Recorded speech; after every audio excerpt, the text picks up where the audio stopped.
welcome back to Women Making Moves, where we celebrate the moves that women are making. My name is Amy Pons, founder of Unlock the Magic, Coaching and Healing. I'm joined today with Amelia Hruby. Amelia is a feminist writer, podcaster, and producer with a PhD in philosophy.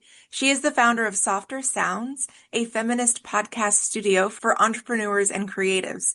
And she's the host of Off the Grid, a podcast about leaving social media without losing all your clients. Amelia, welcome. Hi, Amy. Thanks so much for having me.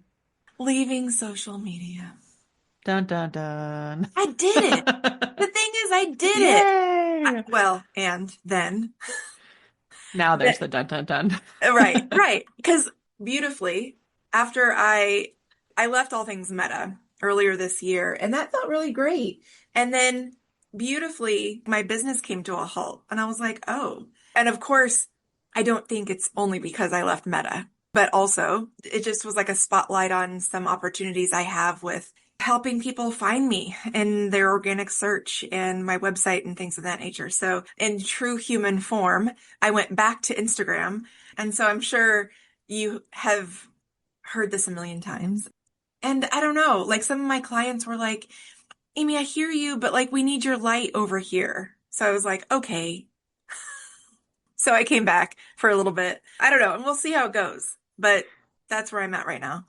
Yeah. Well, thank you for sharing. I mean, I think, a lot of my work, I've sort of started calling myself a social media critic, which I think is true. I am vocally critical of social media, but, I always like to say I'm here to be critical of the tech companies and the systems of surveillance that they produce and enforce. I'm not interested in being critical of any specific person and their or your actions. I do believe that we are more free when we get off of social media, but that doesn't mean that I'm here to tell anyone they should or shouldn't be on it. That's actually like a really personal decision Yeah. and one you have to make with yourself and your business. So I'm always in support of people making the choices that are right for them in relationship to social media, and I'm glad you're finding your own way through that. See, that's a gorgeous take because you are instilling trust in the unique individual. Whereas I find, and this is my work to do, I found some cool shadow work and edges around this. When I would share with people that I'm off social media earlier this year, there was like a gasp. Mm-hmm. How are you going to make money? There was like this immediate lack, scarcity, fear, and I let it get in a little bit instead of being like, ooh, that's not mine. Ooh, that's not mine. That's theirs. So I find myself at this beautiful juncture where I'm flowing with it, but I think something I shared with you the first time we met was I love the day where I can have my own ecosystem, my own narrative, and it all is just me Mm-hmm. because I get tanked on social media every day because of the stuff I talk about. So if that's the normal, or if that's like really what's happening, then is it serving me to even be out there, even just the little bit that I am? So Yeah, I mean, when I work with people around this, especially with their businesses, typically we're really just talking about two questions. It's like quite simple, but quite challenging. So the question is just, how does it make you feel and is it working?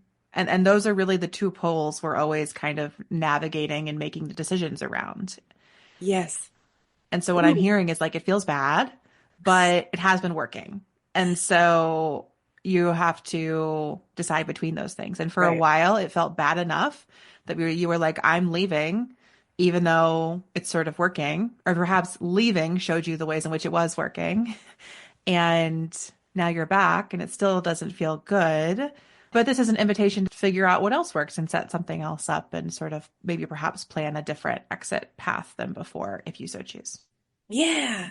And what I'm feeling into is I'm revamping creative copy on my website and SEO and going to revamp email sequences, like the ways that I can organically bring people back in. And you're absolutely right.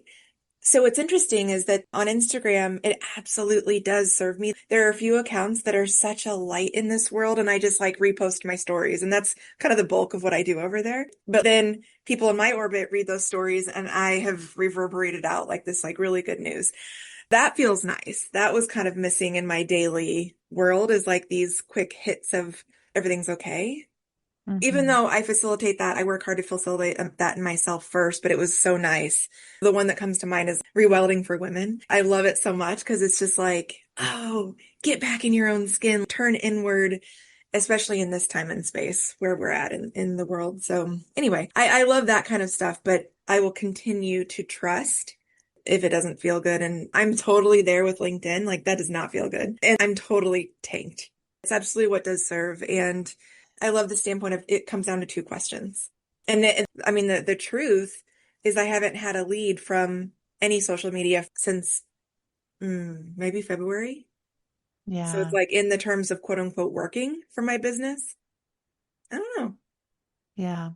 That's something that comes up a lot when I start to unpack that is it working question is just like, what does working actually mean? Because often people will tell me they need social media for their marketing, but then when we actually start to pull back, I'm like, okay, show me the clients or customers who have come through there. If we really went through your client list, could we trace how people have met you or found you or been nurtured by you to decide to make a purchase with you? That sort of like know, like, and trust factor, as marketers Mhm. often say.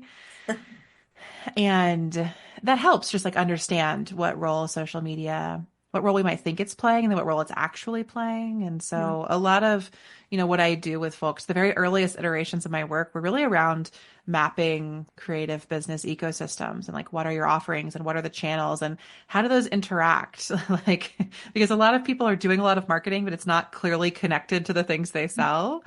And a lot of people forget to ever make the sale. And so it doesn't happen. And then they're just like doing the most. This is not specific to you. This is just patterns I've seen over Oh, time. But yeah, it's like all of those business questions layered onto this platform that feels so personal and is so personal and asks us to show up as ourselves and to sort of like offer our vulnerability and whatever authenticity we can muster online to like give that over to the platform so it will bring us some people who might buy things from us. And it's mm, hard to disentangle the layers of worth and belonging and esteem and self-esteem and how they get built on social media. And I think a lot of the false narratives that happen around that. So, yeah, I mean, this is now, I left social media over 4 years ago now, but this is still stuff I talk with people of about course. every day. Of course, because everything is shifting and I'm feeling called every day. Like I will leave again, but only when like I've hired you and we have like a plan because I'm not Yeah. sure that I have the comfort quite yet to just make the leap. So I'm going into phases. I'm like, okay, so let me get my site and my content super tight in my own ecosystems, and then let me venture out to see what else that looks like. Because Yeah. people are like always gasping at how many followers I have on LinkedIn. I'm like, okay, but do you understand that like even with all those followers, I have maybe 100 impressions on posts because of the content I post? The Yeah. old formulas, to your point about value and worth, those don't match. I'm a pioneer for bringing back humanity into the world, and that doesn't show on social media. Yeah. There's a big disconnect between what offers deep truth and provides real value and Mhm. what is valued by social media algorithms. But also, I found there is a big disconnect between like what people say they want and what they actually do or Mhm. purchase, right? That's like another Yeah. conundrum. And I think there's just a lot of layers of, what does it take to build a business? What does it take to build a business online? And, going back to my sort of two things, a different version of the two things is, yeah, I really try to help everyone I work with understand what is the body of work that we're building is like the foundation of your business. And then what are the relationships that we're building as the foundation of your business? And from there, you can like layer on a lot of marketing strategies and tactics and audience growth and all sorts of things. But fundamentally, any business or creative practice or artistic career of any kind has to have that body of work that really shows your perspective, that shows what you can do, that shows how amazing you are. And it also has to have like the depth of relationships with people who can share your work and see its value and will purchase it if you're in business.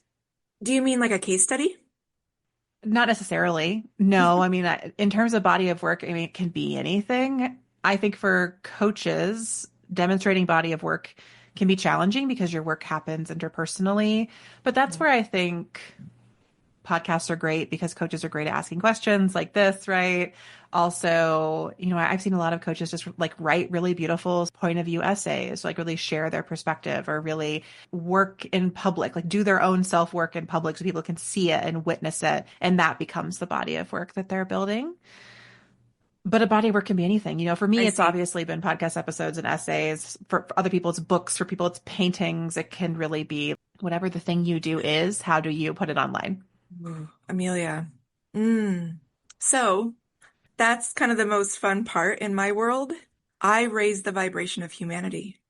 Hmm. How on earth? Now, and I'm not really asking you because I don't want you to labor without me paying you. So like, I'll hire you later and we'll talk about that. But like, that's an example.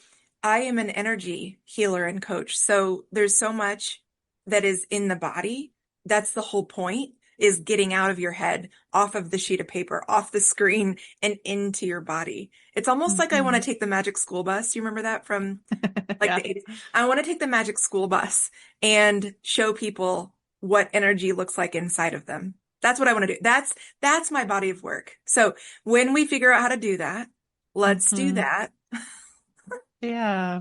Take I the mean, magic I've school worked bus. with beautiful energy healers of all sorts of kinds, and they all find different ways to share their body of work. I mean, some of them are the sort of like best kept secrets, and some of them actually have like essentially Google Doc websites and they just work via word of mouth and they just over Love that. decades build the tendrils of their business go out into the world. And because of the power of their work, word of mouth really does work. Like their work is profound. So people tell people about it and they come back and, those sorts of careers are built again, like over decades, not over Yeah. days. And I think that's a big piece of it too, is like with social media, we're trained to believe everything's going to happen at the speed of virality, but most careers aren't built that way, especially careers like what you're describing, like businesses and practices that are built on energy.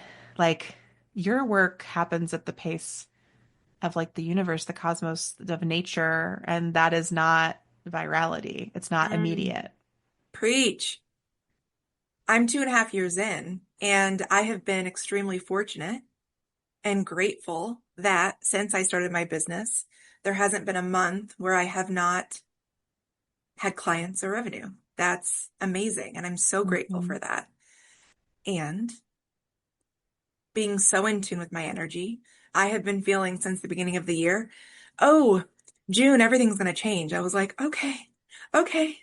And so I've been kind of energetically ramping up and preparing myself for that. And it beautifully is changing. And that doesn't come with a lot of ease. It takes intentional remembering who I am, what I do, the beautiful space that I'm creating, and that it's not overnight. And like that's what I've been detaching from, which has been a really beautiful process. Not easy, but beautiful. And choosing to surround myself with people that don't instill that panic when I am not doing something mainstream or something that they would expect. Because that Hmm. just, it messes with my energy a little bit. And I'm just like, Hmm. no, thank you. Mm-mm. No, thank you for Hmm. that. Yeah, it's really challenging. There's so many things coming up for me around what you're saying. I mean, one thing that was coming through sort of felt like there are these big sort of leaps we have to take in business. There's a big leap between like, I'm not making any money for myself to like, now I'm making money for myself, which sounds like you've like beautifully made that, bringing in revenue every month. And then you make that leap and then there's another like huge mountain to climb of like, oh, I'm making every money month to like, oh, I am like financially resourcing and supporting myself and my family with this. That's a whole other thing. Then there's like, oh, I'm doing that and I'm saving for the future, et cetera. Like these are all big leaps to make. They have been in my experience. And then I also think from what you were saying, I've also been changing a lot and my business has evolved and shifted a lot this year. I have seen a pretty dramatic decline in my podcast studio work and a slower but consistent increase in my actual podcast work, the work that comes in around all of this work I do around social media. And I've been living that shift. And, you know, the astrology is certainly shifting in June. The energy is shifting. There's a lot changing cosmically right I'm now. I'm giggling because I'm like, I know. Like, do we want to talk about that? Yeah, I know. And, this summer, there are a lot of shifts. And I've been trying to remind myself and just stay with myself through those changes because it is so easy to, I mean, not easy, but like my training is to panic. It is the scarcity. It is to jump to all of those mindsets that are harmful to me, but have been conditioned in me. And I'm really trying to continue to like uproot those stories, release those narratives, and just be in flow. I was saying to a friend yesterday who was asking me about if I had any intentions for the summer. I was like, I think I need to surrender to this summer. I'm very much in still an in-between period. I'm planning some big things for the fall. Actually, I have a book launch in the fall. My membership is being totally revitalized and revamped in the fall. All of that's coming. But between now and then, I have a couple months that are looking very low revenue, very high expenses. Like the bank account's going down, the dreams are going up. That's beautiful because you just said you're getting ready to leap to the next. And all of that can be true at once. I'm getting ready to leap from making some money every month to being able to support and to actually do bigger like nest egg stuff that I haven't Mhm. done maybe since I left corporate. So in the leap, Amelia, that's Yeah. where we go all in and flow and trust and believe and show that we have the ability to expand, especially on this Jupiter Cazimi. Okay. Some of the energy happening right now, by the way, is Jupiter coming in and asking you to expand anything that you feel. Jupiter is going to expand. That includes feelings that are imbalanced in you. Those will also amplify and be expanded. So get Hmm. really clear on where you're headed and ask Jupiter to expand those, not to your point, what we've all been trained upon, which is the limiting play small kind of vibes. Yeah, exactly. And so we have to bring our biggest, most aligned dreams to Jupiter. Yes. And also, I was thinking about what you said earlier around sharing sort of the vision with people who don't get it, with people who aren't there. And, when I started my business, I was really excited and I just kind of told everybody in my life about it. And after a while, I realized that a lot of them like didn't get it, which is okay. It's not their context, it's not their worldview, it's not, the sea they swim in. That's fine. But a good friend of mine gently reminded me that I was perhaps sort of like casting my pearls before swine, as the proverb goes. Because, it's not. See if I can give an example. For instance, I have a podcast, and like when my podcast reached 100,000 downloads, I was fucking thrilled. Right? And that night, I happened to be going to dinner with my grandmother, and I wanted to like tell her about it. And I was so excited, and was so pumped. And she doesn't even know what a podcast is. Her response was like, okay. And that's all I got. And it like really dampened my energy and it just didn't feel good. Or like when I started my business and I had my first month where I made a few $1,000s and I told my dad, whom I love, but he is, a corporate man through and through. He thinks entrepreneurship is inherently risky. And his reaction to that is like, that's nice, but how are you going to keep doing that? Aren't people going to get Yeah. tired of podcasts? What's going to happen next? Like, can you do that again next month and the next and the next? And so just these sort of either through not knowing or being too afraid, the way some of the people in my life really warped that energy I had around my excitement and my belief in my vision. I had to learn the vision only gets shared with the people who get it. And I'm much more protective of my dreams than I used to be. Not in a guarded way necessarily, just in a like, these are for the right people at the right time. And that like right timing is super important, which takes us back to Jupiter Cazimi and takes us back to the astrological moment, right? But it's like we have to protect our energy, especially in the world we live in today.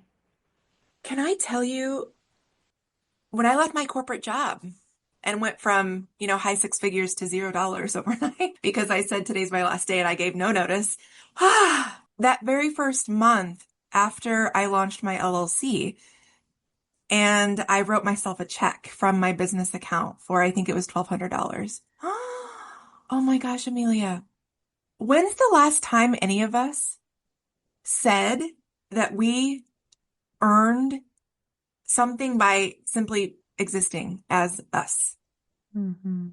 Because all of my career, it was my name, my title, and a big brand name behind it, like a big corporate name. Hmm. And so, yeah, I made money, but that was basically it. I didn't have rights to any of my work.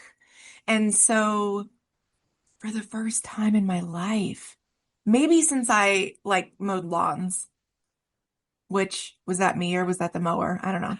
But but it was like Amy making money or and it's not just money. I want to bring like the whole full picture in. So March 2023 was the very first time in my life that as Amy Pons, I earned a living not only flexing upon my unique brilliance and why I came to Earth, but also in a space where for the first time in my life, I felt safe in a mental, emotional, and physical capacity because my days were filled with intentions and it wasn't immediate. There was still like, there was a panic, you know.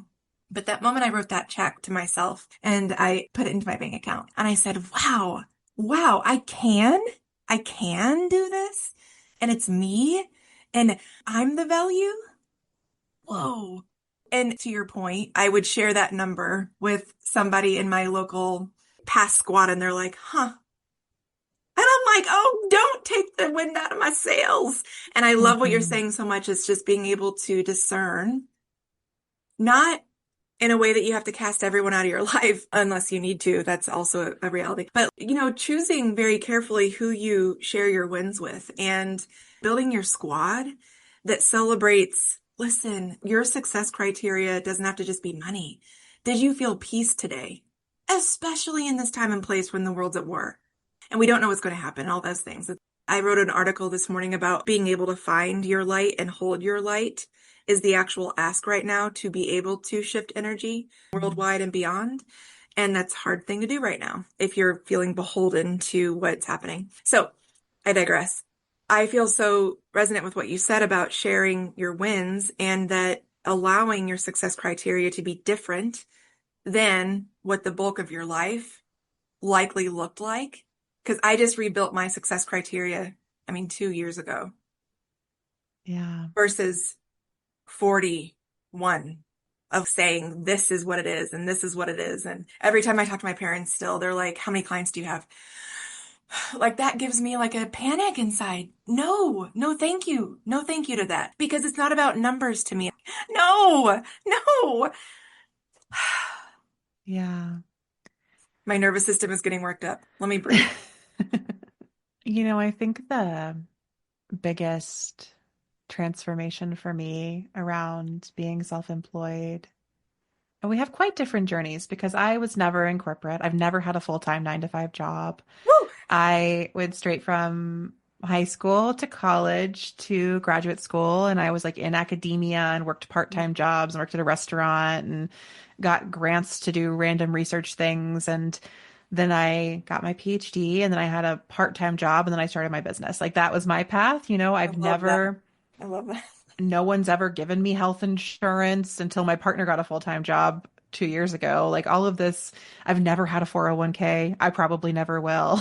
I All love of that for you. Yes. Yeah, it's just a different path than yours perhaps, but I think that what you're sharing really resonates with me as well, and I think it's just this big shift that you go through when you commit to self-employment, which is you have to see yourself as the site of safety and security when we have been conditioned to look to an employer as the site of safety and security. And so people around us who have always been employed by others, they think that they're trained that they have to believe that the employer is what keeps them safe. The job is what keeps them secure. Job security, right? It's a big phrase. Oh, But I've always been skeptical about this. And when you're self-employed, you realize, oh, the security here is me. I'm the one doing all of it. And what you get when you do that is that there is no one extracting your labor and your value from you. And that I think speaks to a lot of what you've just shared. Beautiful. Nailed it. Yes. No one's extracting. Mm. Unless you start extracting from yourself, which is a pattern we can fall back into, but that's a slightly different thing. Oh, preach that too. I realized I was working 7 days a week because it was just like stuff I wanted to do. And I was like, oh gosh, okay, I have some good burnout here. Let me scale back. Oh, thank you for sharing all that. That's beautiful. Like, and regardless of the paths, it's the old paradigm and the new paradigm. And like we're on the forefront to showcase how we can live and breathe and exist in the new paradigm and also help guide others into it. So it's gorgeous work. It's gorgeous. And it's just the way I'm going to exist the rest of my life here and otherwise. So Amelia, you said something super awesome earlier. You said something about deep truth. Is there a deep truth that you've unearthed or excavated lately that you'd love to share or reverberate out into the collective? Or is there a move that you're excited to be making right now, or both? Just minor questions, deep truths and major moves. And what's coming up for me first is just like how I recognize deep truth. I'm always on a search for resonance. I've gotten really into talking about like clarion calls, like the things that ring true. Like I really believe there is a frequency of truth. That doesn't mean I believe in like one single capital T truth at all. I have a pretty non-dualistic approach to life and the world and spirituality. But I do think that like when things are true for the person who's speaking them, we can hear it. And there's a certain frequency and it really resonates. And so the two ways I sort of find or identify or feel deep truths are either like through that frequency, like I hear the clarion call, and or I feel it in my gut. Like as a sacral generator in human design, which we both are, that like gut yes or gut no is very, very strong in me. And that's not true for everyone. But for me, I've learned that like I want to, but I also have to listen to that truth. And so that's how I find truth from the inside is in my gut. And the frequency, the resonance is how I hear truth from the outside. And I think that in terms of what feels true right now, what is a deep truth I've been working with is I think I'm moving through an initiation period, perhaps I'll say. I'm being asked to shed all of my beliefs around control. When things are murky, or when I'm not sure what's going to happen, or when I'm in this phase we just talked about, right, where we're like trying to move to the next level, like what I want to do is like try a lot, actually. Like I want to strive for it and I want to control it and I want to get exactly what I want. But actually, more often, I have to surrender to it. I have to let go. I have to release expectations and allow what needs to come through to happen. And I think that tension between control and surrender is one that I'm really living right now, the like rocky waters of that. And I think the deeper truths that are coming through is just like, we don't have control. That's something I'm reckoning with every day, while simultaneously desiring a deep intentionality and accountability in my own life. Mhm. And so, the ways I'm making moves around that to get to the second half of your question is just, I've been asking myself this question that feels a little silly, but is meaningful to me. And that question is, can I actually stop doing the things I don't want to do? Mm. Because, I've been in the work of personal development and like spiritual practice and cultivation for many years now. I would say like a decade lightly, and then like 4 or 5 years really deep in it. And I feel pretty clear about like, what do I really want? What are the things I don't like doing? Like, I've really rooted all that out, and I still find myself doing a lot of things I don't like to do, especially in my business sometimes. Silly examples would be like having client calls on Fridays, or like editing video podcasts. I hate making video podcasts. I love making audio podcasts. I hate making video podcasts, but I do it because clients will give me money for it and they want it and I want money. And so I make all these compromises. And so the question to myself this summer, the question I think that's going to take me to the next level, but is terrifying to actually live into is, can I actually quit doing the things I don't want to do? Like Mm. meaningfully quit them. Can I stop compromising on so much just to make money? Because the moment you stop the things you don't want to do, there will be a bigger opportunity that Hmm. is more money and something that you do want to do. That's on the other side of that. Yeah. But also maybe not immediately. Like I always have Maybe to not. prepare myself, right? Like it could mean like 6 months of no money, Absolutely. but it will come through. It will. It will. As long as you are showing, and this is the hardest part for everyone. You can you can want something so badly and you can say it out loud, you can think it, you can do all the things. And it's almost like spirit and universe is like a black light into your soul. And if it does not match, you're not getting it. It's just not happening. Yeah. And so that's the hardest part with like getting super still and finding where in your energy field actually doesn't match what you're thinking, feeling, aligning to. You're going to get handed exactly what your frequency is at. It's so easy for someone to be like, yeah, but, yeah, but, yeah, but, yeah, but, yeah, but, yeah, but, yeah, but, yeah, but, yeah. Yeah, but I ask for it every day and I do my affirmations and I think really hard about it. And I'm like, that's all amazing. Is it true in your truth center? Whether, and it's typically in your sacral, your solar plexus, or your heart, not in your head. Not, I mean, that's part of the equation, but it's not a thinking exercise. It's getting into where your actual truth center in your physical body, in your energy field is. And I feel it immediately. I have sacral authority. I'm a manifesting generator, but also my solar plexus is the place where there's an immediate ick Hmm. that comes into my solar plexus. I'm like, ooh, something's not true. Okay, about something that I just said or experienced. And I get to find in my energy field. It is a process. It is work. Hmm. So knowing there's a black light on your soul, go find anything that feels sticky. That's where you start. And to your point, because we're humans and we've only learned kind of one way, it takes a lot of work to kind of clear that cobweb. Probably the Hmm. rest of my life, it'll be consistently of like, okay, what's in my field? Like, let me go find it. Yeah. So, Yeah. I'm reminded of a line from a poem that I really, really love and was just reading to a group earlier today, but it's by this poet, Richard Sykin. And the line goes something like, we were in the gold room where everyone finally gets what they want.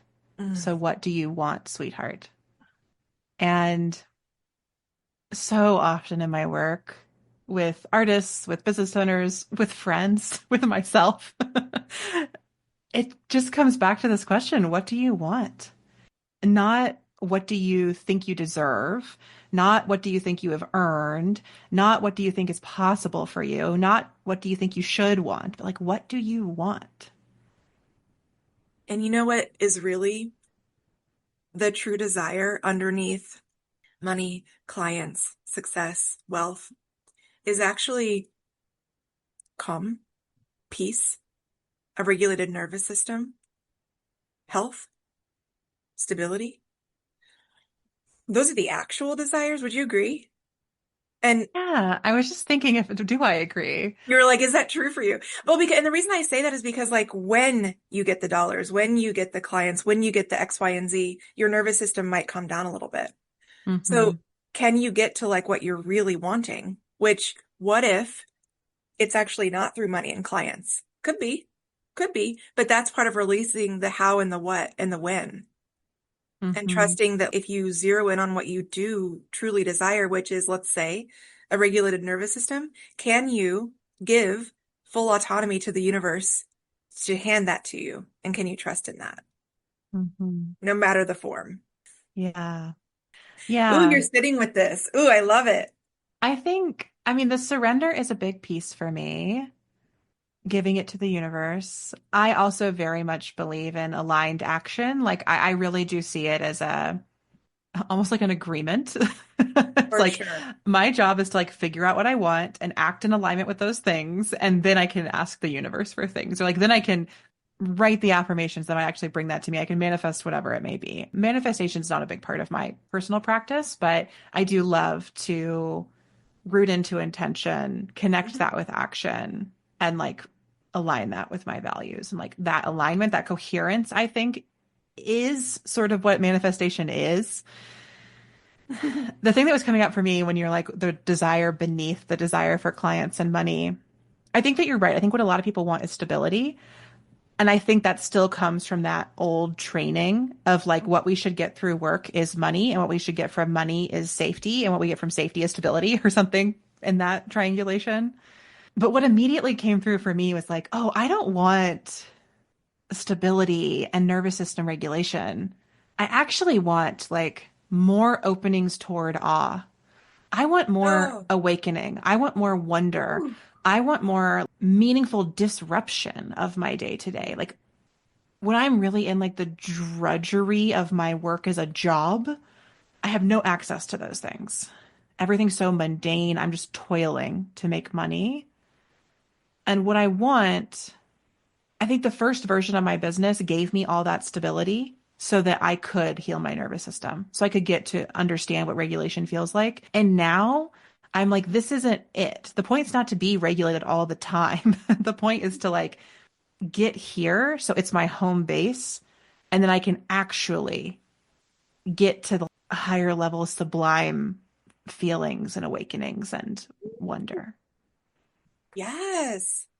And if I may, many folks that come to me, they're wanting more of that baseline, that calm, that Hmm. stability, that regulation of the nervous system. And to your point, yes, as you and you can use any term you want for this, I don't know, as you ascend, as you heal, as you whatever, you do look for those moments of wonder and awe. When I look up and like my dog winks at me, I'm like, "Oh, hey." Like I didn't have the capacity to see that when I was dysregulated. And so I totally agree with you. It just depends on where you are. So again, allowing for what you truly desire and maybe consider that what you truly desire isn't a thing, like a material thing. Maybe consider that first and let it be part of it. Hmm. And you beautifully described how, because I agree with you. If we just sat around and like set intentions all day, but didn't take that soul aligned action, which is why we're Hmm. human, we would just be floating around all day, like nothing coming into fruition, nothing being released or birthed into the world. So you beautifully described the relationship between the energetic balance between, let's say, the divine feminine, divine masculine of flow and action. That's really the ask of us, and is discerning where your body or your energy field is in any given day. Like, for instance, when I'm in my luteal phase of my cycle, it does not behoove me to release. I'm gonna lash out. I'm gonna be spicy at somebody, which is maybe needed. I don't know. I trust it, but it's not something where I'm saying I've got to take action this week. It's more about like let me flow and see what my body needs because I don't feel good.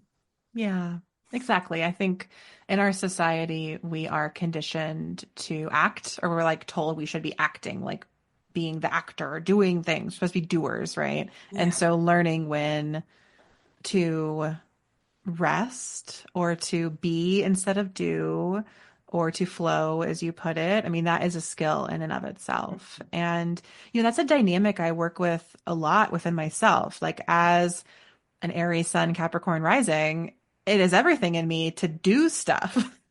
Like all I want is to do the thing, like I'm, more than anything. I'm Mary's son, Oh, I Libra. didn't know that. Yes. Okay. So I feel you so much on that. Like we're always going to get shit done. Like Yes. we're Aries, we're doers. And what's fun is my Libra rising. Ooh, that's fairness, justice, collaboration. And so those two together, woo, a lot of fun over here. Yeah. Well, yeah, it's going to fan that flame for sure. I think that something that was a big unlock for me, I had a very clear like feminist awakening in my 20s when I went to graduate school. And something that came through for that is I sort of, mm, I don't quite know how to describe this. I learned to distrust and I almost like disowned my sort of doer energy. I was Mm. like, my need to always like step into the center of the space and be a leader is something maybe perhaps I will question. Like it was very lauded by society, but I learned to sort of question it and to think about it and to soften where it felt right. And Mhm. then as I've moved through that, I've also learned to reclaim that energy of being the activator. You know, as Aries Sun Capricorn rising, I can both start anything and everything and I can get it done, which is a magic that a lot of people don't have without I that don't, Capricorn piece. I was going to say your Capricorn brings it home, whereas like Yeah. my Libra, mine will venture off and start something else new. So yeah, you have that really rare quality in that whole energetic space, and you are describing the divine feminine goddess, goddess activator, the one who brings and restores peace and balance to everything Hmm. they touch. Yeah. I think what it's really lent me is just being able to be in the, again, in the in between, to like live in these tensions, but also just like sort of dissipate them. It doesn't feel like a tension anymore. But I think that, you know, when I started my company, Softer Sounds, a lot of people who came to the studio in the beginning, I think really expected me to be a very soft person. Like they thought what I'd be bringing was a big Cancer energy, lots of Pisces, which are things I love, but that's not me at all. Like softer is aspirational sometimes. Like I am forever in a practice of softening because by nature, I am so, you know, I'm just such a workhorse. Like I'm always going to do the thing. I'm always going to go for longer and go harder and overstep my limits. And like I have learned again through that feminist awakening and through spiritual awakenings to soften. And so that's been a big part of my journey and a big part of how I've built my business. And this then goes back to what we were talking about before. When I mentioned that, you know, the first version of my business was built to heal my nervous system, to provide financial stability. Like what that actually looked like was I started a podcast studio and I got a bunch of clients whose shows I make every single week. The business has been very consistent. I've been able to scale it to like the sort of appropriate level that I needed. I don't need a lot of clients. Like it's been very secure and it's been exhausting. There is no time off. I've been running this business for, I think, 4 years now. I have taken one 3 week break and I take a week and a half off at the end of every year. But otherwise, clients are making episodes all the time. Now, sometimes there's more work or less, but with that security and stability came this sort of relentlessness. And it's not serving me anymore. I can feel that. Like I felt the healing happen. And now I'm like, okay, I don't want to work in this way. This security feels like a cage in a certain sense, right? Like it's this very nice job I built for myself that I don't like. But I think I bring that back to say, like, one, the way I got here was getting to know myself really well. That journey I talked about, the realizing how sort of like dominant I can be, the softening into that, realizing the money wounds I had, starting a business that could actually let me feel safe enough to run it for long enough to work through that stuff. And then now moving into a new phase where I don't need that same degree of consistency. And even as my business is changing, it is up and down. It is not consistent anymore. That is gone. But I have much better inner resourcing to move through that and to be with that and to stay with myself and my work through that process. If I had tried to start the business I want to have now, if I had tried to start it 4 years ago, I would have crashed and burned. I couldn't have handled it. The same way that, like, if I had the size audience I have now 4 or 5 years ago, my nervous system would have been wrecked. It's grown slowly and I could stay with it. And that's been like also the magic. And that goes way back to what you talked about at the beginning, the pacing. Pacing is a part of the magic. Yeah, you were able to expand, and this is why you will not always get what you want right away because your energetic field, whatever that looks like for you, is not ready to receive. And a lot of times we don't know what that means. It's like, okay, let me get ready. It's not just that. Your capacity to receive expands over time, over healing, over your inner work to be able to receive and be able to maintain that new level of whatever that you're calling in. And that's where the work resides. Because we're, again, back to your point, we're used to that quick hit of you do something, you get this, you do something, you get some. So Mhm. Ah, Yeah, and I mean, that's the lesson of social media. It's also the lesson of meritocracy, right? It's like you post yeah, something, you get a like, or you yeah, finish the project, you get a paycheck. Like that sort of very simple, even primal, like behavior reward cycle is one we in fact have to decondition and unlearn if we're going to go on like a meaningfully a million. spiritual Oh, or creative path.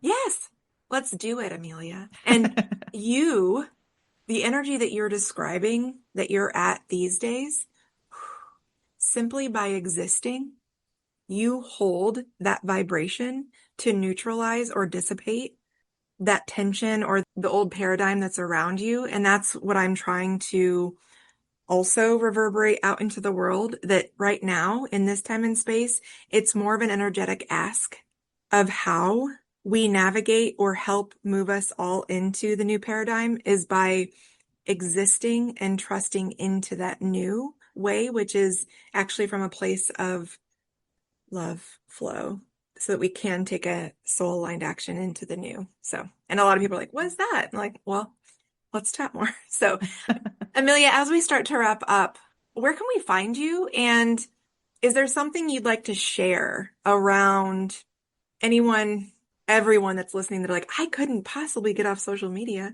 but like more than that, your work is so much bigger than that. So what would you share around some of those limitations? And of course, where can we find you? Yeah. Well, if you're listening to this episode and you enjoy it, the best place to find me is probably on my podcast, Off the Grid, Leaving Social Media Without Losing All Your Clients. That's where I share these perspectives about social media, about marketing, about creative business. I also speak with many, many amazing small business owners and artists and writers and coaches who are asking these sorts of questions about the role of their work in the world and how to share it without just selling all of our data and our spirits to social media companies. So that's probably the best place to find me. If you really liked this conversation, I think you will love an episode that is on the feed as of, I think, July 2nd. That's called Paradigm Shift Summer: Three Ways I'm Gently Reinventing My Work Right Now.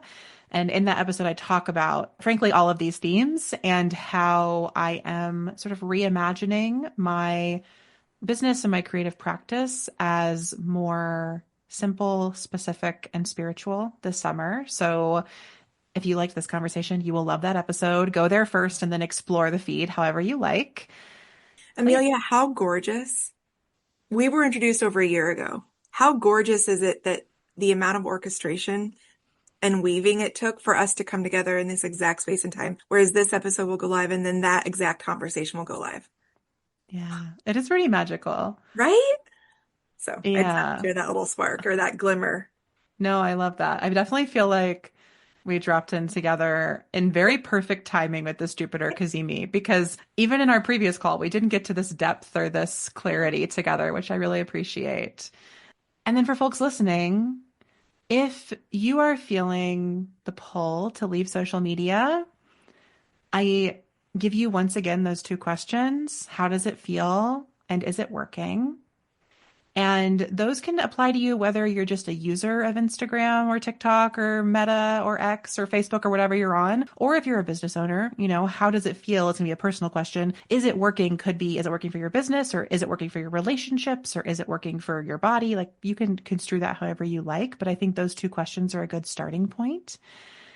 And as you reflect on those, if the answer becomes, this is not working and it doesn't feel good, I think I should leave, I have many free resources for you. There's a free leaving social media toolkit on the Off the Grid website. You can find that at offthegrid.fun/toolkit. I also have a list of 100 ways to share your work and life without social media. You can find that at ameliahruby.com/blog. And I just want to write you the biggest possible permission slip to step away from socials if you feel called to. It doesn't mean you'll never go back. It doesn't mean it has to be forever. It doesn't mean that you're a good or a bad person for doing it. But I think that just wrapping in this whole conversation, like if that is if what I'm saying is resonating with you and if you're like feeling that truth within you, it's always good to follow those urges. And I'm cheering you on. Thank you so much, Amelia. Thank you, Amy. This has been so beautiful.